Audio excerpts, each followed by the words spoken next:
Hello friends. Last வீடியோவில் பார்த்தீங்கன்னா ரூபியோட just ஒரு பேசிக் இன்ட்ரடக்ஷன் மாதிரி பார்த்துருந்தோம். ஸோ அதை எங்கெல்லாம் யூஸ் பண்ணுறோம், ஸோ அதோட ஃப்ரேம் ஒர்க்ஸில் என்ன, அதோட ஹிஸ்ட்ரி, அதோட ஃபீச்சர்ஸ் எல்லாமே பார்த்துருந்தோம். ஸோ இந்த வீடியோ நம்ம ரூபி வந்து இன்ஸ்டால் பண்ணிவிட்டு நம்ம ஒரு ஜஸ்ட் ஒரு ஹலோ வேர்ல்ட் ப்ரோக்ராம் மாதிரி ஏதோ நம்ம ரன் பண்ணி ட்ரை பண்ணலாம். ஸோ ரூபி ஆல்ரெடி இருக்கா அப்படின்னு செக் பண்ணோம் அப்படின்னு கேட்டிங்கன்னா கமாண்ட் ப்ராம்ப்ட் போயிட்டு ரூபி -v அப்படின்னு கொடுத்தீங்கன்னா ஆல்ரெடி இருந்துச்சு அப்படின்னு கேட்டிங்கன்னா நம்மளுக்கு வந்து அதோட ரூபியோட வெர்ஷன் வந்து நம்மளுக்கு டிஸ்பிளே பண்ணும். ஸோ அப்படி இருந்துச்சுன்னா நம்ம வந்து அதுக்கப்புறம் ஃபர்தராக இன்ஸ்டால் பண்ண தேவையில்லை. ஆல்ரெடி நம்மளுக்கு ரூபி இருக்குது, இல்லைனா அதை அன்இன்ஸ்டால் பண்ணிட்டு நம்ம அப்கிரேட் பண்ணுறதுனாலும் பண்ணிக்கலாம். பட் நியூ வெர்ஷன் இருக்குது அப்படின்னு கேட்டிங்கன்னா அதுக்கப்புறம் நம்ம ஃபர்தராக எதுவும் ப்ரொசீட் பண்ண தேவையில்லை. அப்படி இல்லைன்னு கேட்டால் நம்ம வந்து மிஷினில் வந்து இன்ஸ்டால் பண்ணணும். மேக் ஓஎஸ் யூஸ் பண்ணுறவங்க பார்த்தீங்கன்னா தேர்ட் பார்ட்டி டூல் வந்து ஆர்விஎம் இருக்கும், Ruby virtual machine Ruby version manager அப்படின்னு இருக்கும்.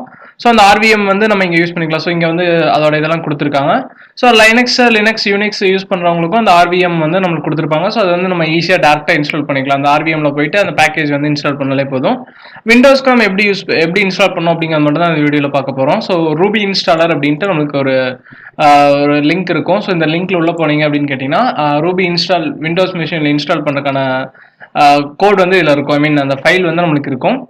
ஸோ இதில் டவுன்லோட் அப்படின்ற ஒரு ஆப்ஷன் இருக்கும். ஸோ இந்த டவுன்லோட் அப்படிங்கிற ஆப்ஷன்ஸ் வந்து நம்ம கொடுத்துக்கலாம். ஸோ ஆட் ஆன் வந்து இப்போதைக்கு பார்க்க தேவையில்லை. ஸோ இதில் வந்து நம்மளுக்கு நிறைய கொடுத்துருப்பாங்க. இதில் எந்த வெர்ஷன் இன்ஸ்டால் பண்ணோம் அப்படின்னு கரெக்டாக தெரில அப்படின்னு கேட்டிங்கன்னா அவங்களே வந்து ஹைலைட் பண்ணியிருப்பாங்க. So stable version, so error free, test பண்ண கொஞ்சம் யூஸ் பண்ண வெர்ஷன் வந்து நம்மளுக்கு கிளியராக சொல்லியிருப்பாங்க. ஸோ டெஸ்டிங் வெர்ஷன் அப்படின்னு கேட்டிங்கன்னா நம்மளுக்கு இந்த மாதிரி ஹைலைட் பண்ணியிருக்க மாட்டாங்க, ஏதாவது கீழே அந்த மாதிரி ஹைலைட் பண்ணியிருப்பாங்க. ஸோ அந்த டைமில் எது ஹைலைட் பண்ணியிருக்காங்களோ அது வந்து நம்ம டவுன்லோட் பண்ணிக்கலாம். இது வந்து டெவ் கிட்டோட இருக்கும். ஸோ வித்தவுட் டெவ் கிட் வேணாலும் சேம் அதே வெர்ஷன் வந்து நம்ம இங்கே டவுன்லோட் பண்ணுறதுனாலும் பண்ணிக்கலாம். ஸோ 86 அப்படிங்கிறத பார்த்துட்டு நம்ம அந்த டவுன்லோட் பண்ணிக்கலாம். ஸோ இது கிளிக் பண்ணிங்க அப்படின்னு கேட்டிங்கன்னா நம்மளுக்கு டவுன்லோட் வந்து ஆட்டோமேட்டிக்காக ஸ்டார்ட் ஆயிரும். ஸோ நான் ஆல்ரெடி இன்ஸ்டால் பண்ணியிருக்கேன். ஸோ இது எங்கே டவுன்லோட் பண்ணுமோ அந்த ஃபைலை டவுன்லோட் பண்ணிட்டு அந்த EXE ஃபைலை வந்து நம்ம கிளிக் பண்ணாலே ஆட்டோமேட்டிக்காக செட்டிங்ஸ் கேட்கும். செட்டிங்ஸ் எல்லாமே நம்ம டிஃபால்ட்டே கொடுத்துட்டிங்கன்னா உங்களுக்கு அப்ளிகேஷன் ரன் ஆயிரும். அப்ளிகேஷன் இன்ஸ்டால் ஆயிரும். ஸோ ஒன்ஸ் இன்ஸ்டால் ஆனதுக்கப்புறம் எகைன் நீங்கள் ரூபி -v அப்படின்னு போட்டிங்கன்னா நம்மளுக்கு இந்த ரூபி வந்து நம்மளுக்கு இங்கே இன்ஸ்டால் ஆயிரும். ஸோ இந்த ரூபி -v போட்டிங்கன்னா இங்கே வெர்ஷன் வந்து நம்மளுக்கு டிஸ்பிளே ஆகும். ஸோ அதை வச்சு நம்மளுக்கு ரூபி கரெக்டாக இன்ஸ்டால் ஆயிடுச்சா இல்லையா அப்படிங்கிறது நம்ம ஐடென்டிஃபை பண்ணிக்கலாம். ஸோ இதான் வந்து ரூபி இன்ஸ்டாலேஷன். ஸோ இப்போ அடுத்து நம்மளுக்கு இதில் வந்து இன்ட்ராக்டிவ் ரூபி அப்படின்னு ஒன்று இருக்குது. ஸோ நார்மலாக நம்ம எப்போ போல் நம்ம ஃபைலில் சேவ் பண்ணிட்டு ரன் பண்ணுறதுக்கான ஒரு ஆப்ஷனும் கொடுத்துருக்காங்க. ஸோ இந்த இன்ட்ராக்டிவ் ரூபி அப்படிங்கிறது இப்போ ஒரு ஸ்டேட்மெண்ட்லாம் எக்ஸிக்யூட் பண்ணோம் அப்படின்னு கேட்டிங்கன்னா டேரெக்டாக நம்ம இப்போ எக்ஸாம்பிள் 1+1 அதோட ரிசல்ட் வேணும் அப்படின்னு கேட்டிங்கன்னா நம்ம டேரெக்டாக இங்கேயே வந்து ட்ரை பண்ணிக்கலாம். ஸோ அந்த இன்ட்ராக்டிவ் ரூபி போகணும் அப்படின்னு கேட்டிங்கன்னா ஜஸ்ட் ரூபி அப்படின்னு டைப் பண்ணிங்கன்னா நம்மளுக்கு அந்த இன்ட்ராக்டிவ் ஷெல் வந்து ஓப்பன் ஆயிரும். ஸோ இப்போ வந்து நம்மளுக்கு இங்கே நார்மலாக நம்ம கமாண்ட் ப்ராம்ப்டில் இருக்கிறது இல்லாமல் இப்போ வந்து இங்கே இப்போ ஓப்பன் ஆகிருக்கிறது நம்மளுக்கு அந்த இன்ட்ராக்டிவ் ஷெல்லோடது. ஸோ இதை விட்டு வெளியே வரணும் அப்படின்னு கேட்டிங்கன்னா Ctrl+C கொடுத்தீங்கன்னா நம்மளுக்கு அதை விட்டு வெளியே வந்துட்டு நம்மளோட நார்மல் கமாண்ட் ப்ராம்ப்டோட அந்த CMD வந்து நம்மளுக்கு ஓப்பன் ஆயிரும். ஸோ ஒன்ஸ் இது முடிஞ்சதுக்கப்புறம் பார்த்தீங்கன்னா நம்ம யூஸ் பண்ணிக்கலாம். ஸோ இப்போ எக்ஸாம்பிள் நம்ம மறுபடியும் எகைன் அந்த ரூபி ஷெல்குள்ளே போயிட்டு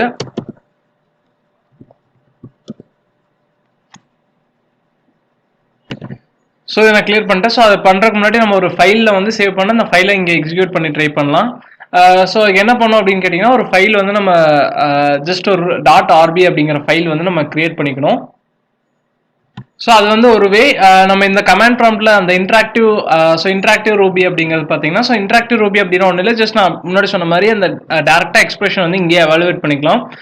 ஸோ இது நாட் ஒன்லி பிகினருக்கு வந்து ரொம்பவே ஹெல்ப் பண்ணும். ஸோ பிகினருக்கு மட்டும் இல்லை, ஒரு அட்வான்ஸ்டு ப்ரோக்ராமருக்கு பார்த்தீங்கன்னா ஒரு சின்ன ஒரு ஃபங்க்ஷன் வந்து எப்படி ஒர்க் ஆகுது அப்படின்னு எக்ஸிக்யூட் பண்ணோம் அப்படின்னு கேட்டிங்கன்னா நம்ம இன்ட்ராக்டிவ் ரூபியில் போட்டு பண்ணிக்கலாம். ஸோ ஏன்னு கேட்டிங்கன்னா இதில் வந்து நம்ம பைத்தானில் எப்படி கமாண்ட் ப்ராம்ப்டில் நம்ம ஒர்க் பண்ணுறோமோ சேம் அதே மாதிரி நம்ம இதில் ஒர்க் பண்ணிக்கலாம். ஸோ நான் இதில் என்ன பண்ணுறேன் அப்படின்னு கேட்டிங்கன்னா இன்ட்ராக்டிவ் ரூபி வந்து நான் ஓப்பன் பண்ணிக்கிறேன். ஸோ IRB அப்படின்னு டைப் பண்ணோம் அப்படின்னு கேட்டிங்கன்னா நமக்கு இன்ட்ராக்டிவ் ரூபி வந்து ஓப்பன் ஆயிரும். ஸோ இங்கே பார்த்தீங்கன்னா நமக்கு அந்த இது தெரியும். ஸோ இப்போ நான் எக்ஸ்பிரஷன் எவாலுவேட் பண்ணுறது ஸோ இது எல்லாமே நம்ம டேரெக்டாக இங்கேயே பண்ணிக்கலாம். ஸோ நம்ம என்ன கண்டிஷன் வேணாலும் ஸோ நம்ம இங்கேயே கொடுத்தோம்னா நம்மளுக்கு அந்த இது வந்து ஒர்க் ஆகும். ஸோ எக்ஸாம்பிள் நான் ஒரு ஸ்ட்ரிங்கு கொடுக்குறேன். ஸோ அந்த ஸ்ட்ரிங்கில் வந்து பார்த்தீங்கன்னா இப்போது நம்ம இதில் என்ன பார்த்தோம், மெயினாக என்ன பார்த்தோம்னா ரூபியில் வந்து எல்லாருமே ஆப்ஜெக்டாக எடுத்துக்கோ அப்படின்னு பார்த்தோம். ஸோ அதுக்கு ஒரு எக்ஸாம்பிள் தான் நான் இங்கே ஃபர்ஸ்ட் கொடுக்க போகிறோம். ஸோ இது ஆப்ஜெக்டை எடுத்துக்கணும் அப்படின்னா ஸோ இந்த ஹெலோ அப்படிங்கிறது நான் ஆப்ஜெக்ட், நம்ம எப்பவுமே ஆப்ஜெக்ட் தான் வந்து இந்த டாட் ஆப்ரேட்டர் யூஸ் பண்ணி பின்னாடி மெத்தட் கால் பண்ணுவோம். ஸோ இப்போ நான் அந்த ஹெலோ அப்படிங்கிற ஸ்ட்ரிங்குக்கும் டாட் ஆப்ரேட்டர் யூஸ் பண்ணி நான் அப்கேஸ் அப்படின்னு கால் பண்றேன். ஸோ அந்த அப்கேஸ் அப்படிங்கிறது நம்மளுக்கு அப்பர் கேஸ் பண்ணும். ஸோ இப்போ பார்த்தீங்கன்னா இந்த ஜஸ்ட் ஸ்ட்ரிங் தானே இது, எந்த வேரியபிளுக்கு அசைன் கூட பண்ணல, பட் இதுக்கு நான் டேரக்டா டாட் அப்கேஸ்னு கொடுத்துருக்கேன். நம்மளுக்கு வந்து இந்த அப்கேஸ் அந்த ஹெலோ அப்படிங்கிறது நம்மளுக்கு அப்பர் கேஸ்ல வந்து கொடுத்துருக்கு. ஸோ இதை விட்டு வெளியே வரணும் அப்படின்னு கேட்டால் எக்ஸிட் அப்படின்னு கொடுத்தீங்கன்னா நம்மளுக்கு அதை விட நார்மல் நம்ம சிஎம்டிக்கு வந்து வந்துடும். ஸோ இது ஒரு கிரேட்டஸ்ட் அட்வான்டேஜ். நம்ம ஏதாவது ஒரு சின்ன ஃபங்க்ஷன் வந்து எக்ஸ்பிரஸ் பண்ணி பார்க்கணும் அப்படின்னு கேட்டிங்கன்னா நம்ம அப்ளிகேஷனை ரன் பண்ண தேவையில்ல. ஸோ இப்போ நம்ம ஒரு பெரிய அப்ளிகேஷன் பண்ணிட்டு இருக்கோம், அதில் ஒரு சின்ன ஃபங்க்ஷன் வந்து எப்படி ஒர்க் ஆகுது அப்படின்னு தெரியலனா நம்ம அதை ஃபுல் ஃபங்க்ஷன் எக்ஸிக்யூட் பண்ணி அதோட ரிசல்ட் பார்க்கணும் அப்படிங்கிறதுல டேரக்டா நம்ம இந்த மாதிரி ஐஆர்பி இன்டராக்டிவ் ரூபிலேயே வந்து டேரக்டா இங்கே அசைன் பண்ணிக்கலாம். ஸோ அசைன் பண்ணால் நம்மளுக்கு அதோட ரிசல்ட் வந்து தெரிஞ்சிடும். ஸோ இது வந்து ஒரு வே. ஸோ இன்டராக்டிவ் ரூபி இல்லாமல் நம்ம ஃபைலில் போட்டு ரன் பண்ணோம் அப்படின்னு கேட்டிங்கன்னா, ஸோ மற்ற ஃபைலில் இப்போ எக்ஸாம்பிள் ஜாவாவில் பண்ணுறோம் அப்படின்னு கேட்டிங்கன்னா நம்ம ஒரு சோர்ஸ் கோட் வந்து ஒரு டாட் ஜாவா அப்படிங்கிற ஃபைலில் வந்துட்டு இப்போ ஃபைல் நேம் டாட் ஜாவா அப்படின்னு சேவ் பண்ணி வச்சிருப்போம். ஸோ அதை கம்பைலர் கொடுத்தோம் அப்படின்னு கேட்டிங்கன்னா அது வந்து நம்மளுக்கு ஒரு வேற ஒரு நேம் ஃபைல் டாட் கிளாஸ் அப்படின்ட்டு ஒரு கம்பைல் கோடு வந்து நம்மளுக்கு கொடுத்துருக்கும். ஸோ அதை நம்ம விர்ச்சுவல் மிஷினில் ரன் பண்ணும்போது அந்த கோடு வந்து ரன் ஆகும். பட் ரூபியில் எப்படி ஒர்க் ஆகும் அப்படின்னு பார்த்தீங்கன்னா, இப்போ example my ruby dot RB அப்படின்னு ஒரு ஃபைலில் சேவ் பண்ணியிருக்கேன். இப்போ டேரெக்டாக நம்ம ரூபி இன்டர்ப்டர் கொடுக்கும்போது அதோட கோட் வந்து டேரெக்டாக எக்ஸிக்யூட் ஆயிடும். இதுலேருந்து ஸ்கிரிப்டாக ஸ்டோர் பண்ணுறதோ இல்லை டாட் கிளாஸ்னு மாறுறதோ நம்மளுக்கு எந்த ஒர்க்குமே கிடையாது. ஜஸ்ட் ஒரு ஃபைல் மட்டும் கிரியேட் பண்ணிட்டு அந்த ஃபைலை வந்து நம்ம இங்கே ரூபியில் அந்த ஃபைலோட நேம் கொடுத்தோம்னா போதும், நம்மளுக்கு வேற எதுவுமே நம்மளுக்கு எக்ஸ்ட்ரா பண்ண தேவையில்லை.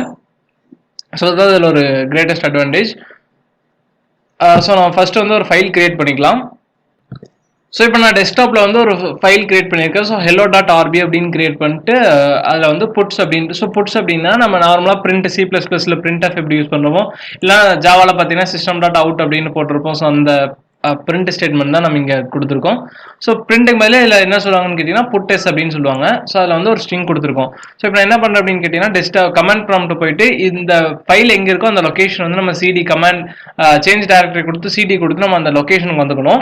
வந்துட்டு ரூபி அந்த file name, so file name பார்த்தீங்கன்னா ஹெலோ டாட் ஆர்பின்னு இருக்கு. ஸோ அந்த நேம் கொடுத்தீங்க அப்படின்னு கேட்டிங்கன்னா நம்மளுக்கு அதில் இருக்கிற கோட் வந்து எக்ஸிக்யூட் ஆகும். எக்ஸிக்யூட் ஆகிட்டு அதோட ரிசல்ட் வந்து நம்மளுக்கு இங்கே பிரிண்ட் ஆகும். இது சிம்பிள், வேற எதுவுமே பண்ண தேவையில்ல. அந்த ஃபைலை வந்து ரூபி அந்த ஃபைல் நேம் கொடுத்தீங்கன்னா அதோட அவுட்புட் வந்து நம்மளுக்கு இங்கே கிளியரா வந்து வந்திருக்கும். ஸோ இதில் தான் வந்து ரூபி வந்து எப்படி ரன் பண்ணுறது அப்படின்ட்டு. ஸோ அந்த இன்டராக்டிவ் ஷெல்லையும் நம்ம என்ன எக்ஸ்பிரஷன் வேணுமோ எல்லாமே நம்ம எவாலுவேட் பண்ணிக்கலாம். ஸோ ஒரு சில எக்ஸ்பிரஷன்ஸ்லாம் நம்ம பார்ப்போம். ஸோ நம்ம ஆல்ரெடி பார்த்துருந்தோம். ஸோ இப்போ எக்ஸாம்பிள் நான் ஃப்ளோட் வேல்யூஸ் கொடுக்குறேன். ஸோ பார்த்தீங்கன்னா இதோட வேல்யூஸ் வந்து நம்மளுக்கு வந்திருக்கும். ஸோ இது வந்து நம்ம டெசிமல் கன்வெர்ட் பண்ணும்போது நம்மளுக்கு இந்த வேல்யூ வந்திருக்கும். ஸோ இது நம்ம ரவுண்ட் ஆஃப் பண்ணுறதுனால பண்ணிக்கலாம். ஸோ அதே மாதிரி நார்மலாக ஒரு வேல்யூ 2 வேல்யூ ஆட் பண்ணுறது அரித்மெட்டிக் ஆப்ரேட்டர் எல்லாமே நம்மளுக்கு நார்மலாக ஒர்க் ஆகும். ஸோ அதே மாதிரி கம்பேரிசனும் நம்ம இங்கே பண்ணிக்கலாம். டேரெக்டாக வந்து 4 less than 9 கேட்டால் ட்ரூ அப்படிங்கிறது பிரிண்ட் ஆயிருக்கும்.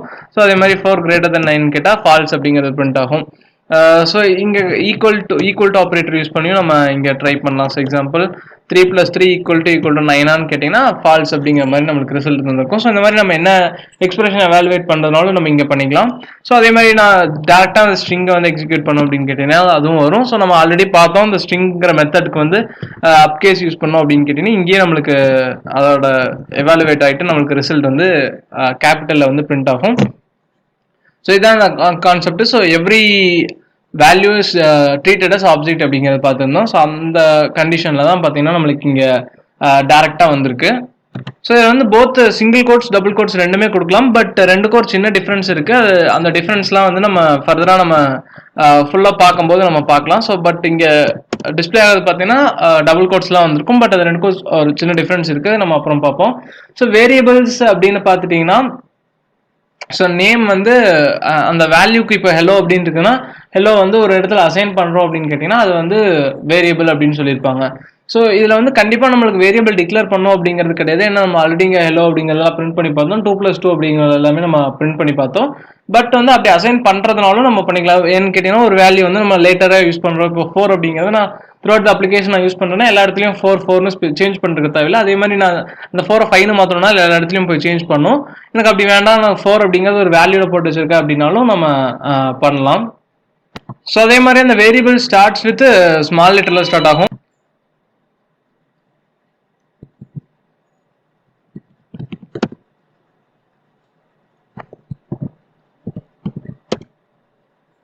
ஸோ வேரியபிள் அசைன் பண்ணோம் அப்படின்னு பார்த்தீங்கன்னா ஸோ எக்ஸாம்பிள் ஒரு வேரியபிள் அசைன் பண்ணியிருக்கேன்.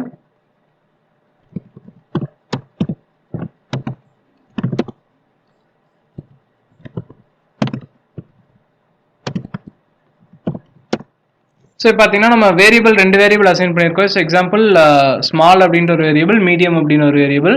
ஸோ இப்போ நான் 2 ஆட் பண்ண அப்படின்னு கேட்டிங்கன்னா 1 + 3 4 அப்படிங்கிற வேல்யூ வந்து நம்மளுக்கு இங்கே டிஸ்பிளே ஆயிருக்கு. ஸோ இது வந்து வேல்யூக்கு மட்டும் இல்லை, நம்ம கான்ஸ்டன்ட்டும் இந்த மாதிரி அடிச்சுக்கலாம். ஸோ எக்ஸாம்பிள் ஏ அப்படின்னு கொடுத்துட்டு சம் டெக்ஸ்ட் அப்படின்னு கொடுக்குறேன். ஸோ பார்த்தீங்கன்னா அந்த இது பை டிஃபால்ட்டாக நம்மளுக்கு பிரிண்ட் ஆயிருக்கும்.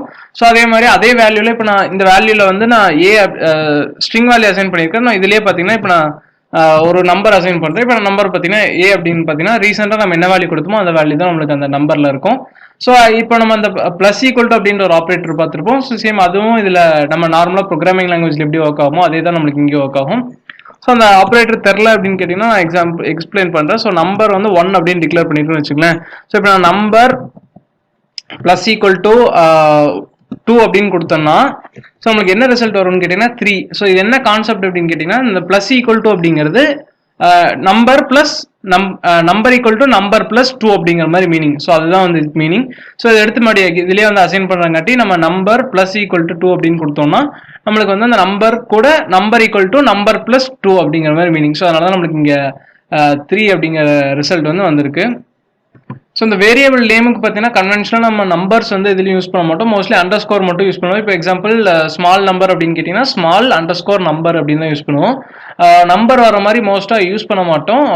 ஸோ அது வந்து யூஸ் பண்ணக்கூடாதுன்ட்டு இல்லை, பட் அது வந்து கன்வென்ஷன். ஸோ அந்த கன்வென்ஷன் படி நம்ம செப்பரேட் பண்ணோம் அப்படின்னு கேட்டிங்கன்னா நம்பர் மட்டும் தான் யூஸ் பண்ணியிருப்போம். ஸோ அதே மாதிரி நம்ம ரூபியில் வந்து எவ்ரி திங் ஆப்ஜெக்ட் அப்படின்னு பார்த்தோம்னா ஸோ அந்த ரூபி ஆப்ஜெக்ட் ஓரியன்ட் லாங்குவேஜ்.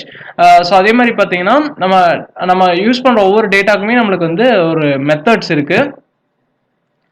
டேரெக்டாக அந்த மெத்தடை வந்து நம்ம டிக்ளேர் பண்ணுற வேரியபிளோ இல்லை டிக்ளேர் பண்ணுற அந்த நம்பரோ ஸ்ட்ரிங்கோ வந்து டேரெக்டாக நம்ம எது வேணாலும் யூஸ் பண்ணிக்கலாம். ஸோ இப்போ வர மாடர்ன் லாங்குவேஜில் எல்லாமே பார்த்தீங்கன்னா இந்த மாதிரி ஃபுல் ஆப்ஜெக்ட் ஓரியன்ட் இருக்கிறது, ஃபுல் ஃபிளெஜ் ஆப்ஜெக்ட் ஓரியன்ட் வந்து நம்மளுக்கு இருக்கிறது ஒரு காமனான ஒரு இதுதான்.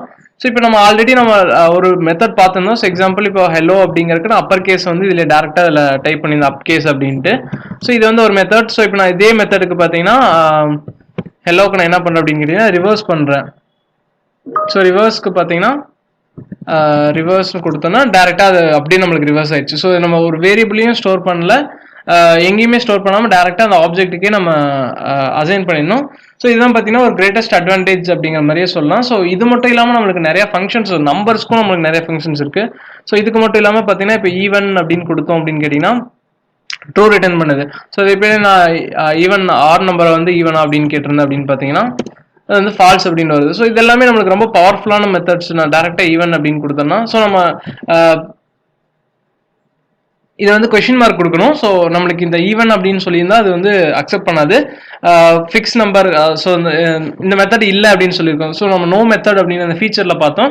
ஸோ அந்த மெத்தட் வந்து இப்போ நம்மளுக்கு கால் பண்ணியிருக்கு. ஸோ சஜஷனும் நம்மளுக்கு கொடுக்குது ஈவன் கொஸ்டின் மார்க் அப்படின்ட்டு. ஸோ இந்த கொஸ்டின் மார்க் பற்றியும் நம்ம பார்த்துருந்தோம். ஸோ ஃபங்க்ஷன் வந்து ends with either question mark R exclamatory அப்படின்னு பார்த்துருந்தோம். ஸோ இந்த கொஸ்டின் மார்க்கோட நம்ம என்டர் பண்ணோம் அப்படின்னு கேட்டிங்கன்னா அது வந்து return something, so denote something, some question ask பண்ண மாதிரி, லைக் இது வந்து ஆடா ஈவனா அப்படின்னு கேட்குற மாதிரி. ஸோ அது வந்து ஒரு மெத்தட். ஸோ அதே மாதிரி பார்த்தீங்கன்னா இப்போ நான் வேற ஒரு வேல்யூ கொடுக்குறேன். ஸோ நெகட்டிவ் நம்பர் கொடுத்துட்டு அப்சல்யூட் வேல்யூ கொடுத்து அப்படின்னு கேட்டிங்கன்னா .abs அப்படின்னு கொடுத்தீங்கன்னா நம்மளுக்கு அந்த நம்பரோட அப்சல்யூட் வேல்யூ வந்து நம்மளுக்கு கொடுத்துருக்கும். ஸோ இந்த மாதிரி இந்த -34.abs இல்லைனா 41.even 41.odd அப்படின்னு கொஸ்டின் மார்க் கொடுக்குறோம் அப்படின்னு கேட்டிங்கன்னா ஸோ அதுக்கு என்ன மீனிங் அப்படின்னு பார்த்தீங்கன்னா ஸோ இந்த டாட் ஆப்ரேட்டருக்கு லெஃப்ட் இருக்கிறது எல்லாமே நம்மளுக்கு ஆப்ஜெக்ட் ரிசீவர் அப்படின்னு சொல்லியிருப்பாங்க. ஸோ எக்ஸாம்பிள் என்னன்னு கேட்டிங்கன்னா ஒரு ஆப்ஜெக்ட் நம்ம டிக்ளேர் பண்ணிட்டு அந்த ஆப்ஜெக்ட் இருக்கிற மெத்தடே கால் பண்ணுற மாதிரி. ஸோ இந்த 34 அப்படிங்கிறதுக்கு ஸோ அந்த 34 தான் நம்மளுக்கு இப்போ ஆப்ஜெக்ட். ஸோ 34 கிட்டே அந்த ஆப்ஜெக்டோட மெத்தட் வந்து அந்த வேல்யூவில் வச்சு டேரெக்டாக நம்ம கால் பண்ணுறோம். So it will ask like அந்த 34 வந்து -34 அப்சல்யூட் வேல்யூ எனக்கு ரிட்டர்ன் பண்ண அப்படின்னு கேட்டிருக்கோம். ஸோ இந்த -34 தான் வந்து இங்கே ஆப்ஜெக்டாக இருக்கும். ஸோ இந்த -34 எடுத்துக்கிட்டு நம்மளுக்கு அதோட வேல்யூ வந்து ரிட்டர்ன் பண்ணியிருக்கும். ஸோ இதுதான் வந்து ஃபர்ஸ்ட் நம்ம பார்க்க போகிற பேசிக்ஸ். ஸோ இதுலேயே இன்னொரு சில எக்ஸாம்பிள்ஸ்லாம் ஒர்க் அவுட் பண்ணி பார்க்கணும் அப்படின்னு கேட்டிங்கன்னா அதோட கிளாஸை பிரிண்ட் பண்ணுறது, ஸோ ரேண்டம் பிரிண்ட் பண்ணுறது, ஸோ இது எல்லாமே நம்மளுக்கு ஃபர்தராக பார்க்க போகிறோம்.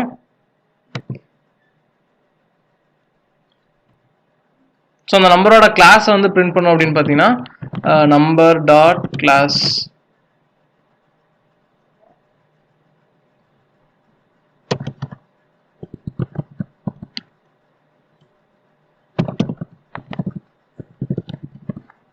ஸோ கிளாஸ் பார்த்தீங்கன்னா ஃபிக்ஸ் நம் அப்படின்னு கொடுத்துருக்காங்க. ஸோ இந்த நம்பரோட கிளாஸ் பார்த்தீங்கன்னா நம்மளுக்கு ஃபிக்ஸ் நம். ஸோ இது வந்து ஒரு கைண்ட் ஆஃப் இன்டீஜர் அப்படின்னு சொல்லியிருப்பாங்க. ஸோ இது வரைக்கும் நம்ம ஒரு ஜஸ்ட் ரொம்ப பேசிக்கான ஒரு எக்ஸாம்பிள்ஸ் எல்லாமே பார்த்துருக்கோம். ஸோ இதுக்கு அடுத்த வீடியோவில் நம்ம என்ன பண்ண போகிறோம் அப்படின்னு கேட்டிங்கன்னா, நான் ஆல்ரெடி சொன்ன மாதிரி ஒரு சின்ன கேம் வந்து எடுத்துப்போம்.